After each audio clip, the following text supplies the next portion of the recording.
Un cordial saludo. En este video voy a hablar sobre el principio de Palomar. Básicamente los objetivos de este video son comprender el principio de Palomar a través de tres pasos: reconocer en qué consiste, identificar ejemplos de su uso y determinar en qué momentos es útil y en qué momentos no. Rápidamente, ¿en qué consiste? Nos dice que si tenemos una cantidad de palomas, hay una cantidad de nidos B. Entonces hay un nido que va a tener dos palomas como mínimo. Si A es mayor que B. Eso quiere decir si la cantidad de palomas es mayor que la cantidad de nidos.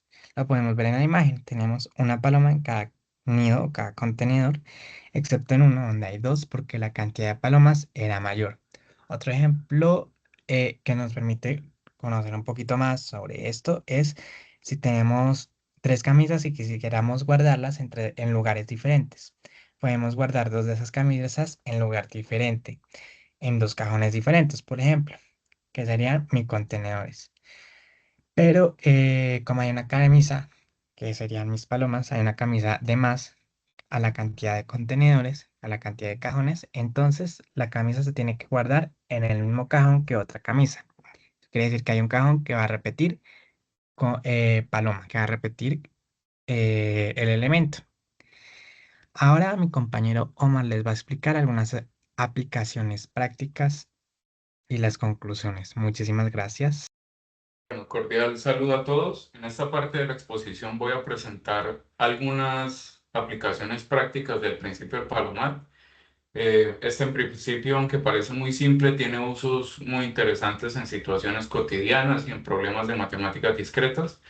A través de estos ejemplos podemos ver cómo cuando hay más elementos que posibilidades disponibles, necesariamente se produce una coincidencia.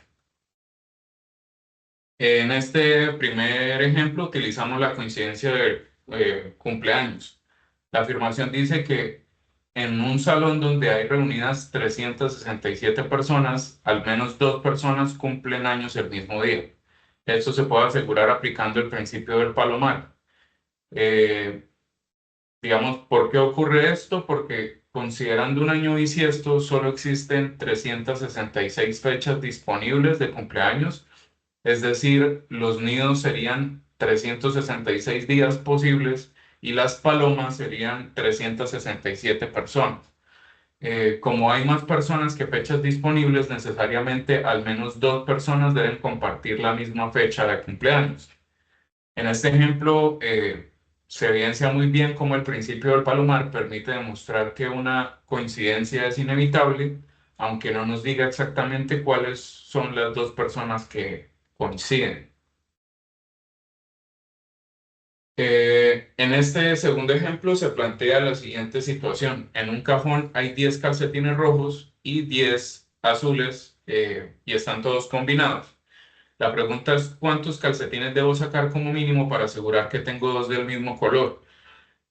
Pues la respuesta evidentemente es tres. Y la razón es que hay solo dos colores posibles, el rojo y el azul. Si saco dos calcetines, todavía podría ocurrir que uno sea rojo y el otro sea azul. Pero al sacar un tercero, necesariamente uno de los dos colores va a tener una coincidencia, se va a repetir. En este caso, los colores son los nidos y los calcetines que saco son las palomas. Como estoy tomando tres elementos para solo dos posibilidades, se garantiza la repetición. Este es un ejemplo muy cotidiano y fácil de entender, una forma muy fácil de entender el principio del palomar.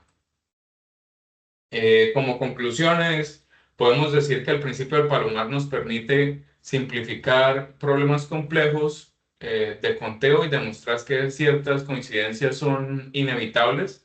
Es especialmente útil cuando queremos garantizar duplicados o probar resultados en áreas como teorías de números, geometrías y grafos. Sin embargo, este principio tiene bastantes limitaciones. Por ejemplo, no nos dice exactamente qué elemento coincide con cuál, sino únicamente que la coincidencia debe existir. Además, no se puede aplicar si no hay más palomas que nidos y tampoco resulta adecuado en situaciones con variables continuas. En resumen, se trata de una herramienta sencilla, pero bastante poderosa para razonar en matemáticas discretas.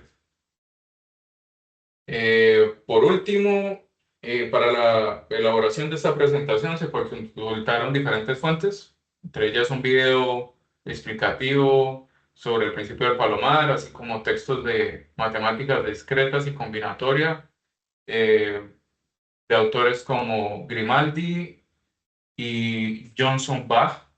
Esta referencia respalda la definición, los ejemplos y las aplicaciones que se han presentado.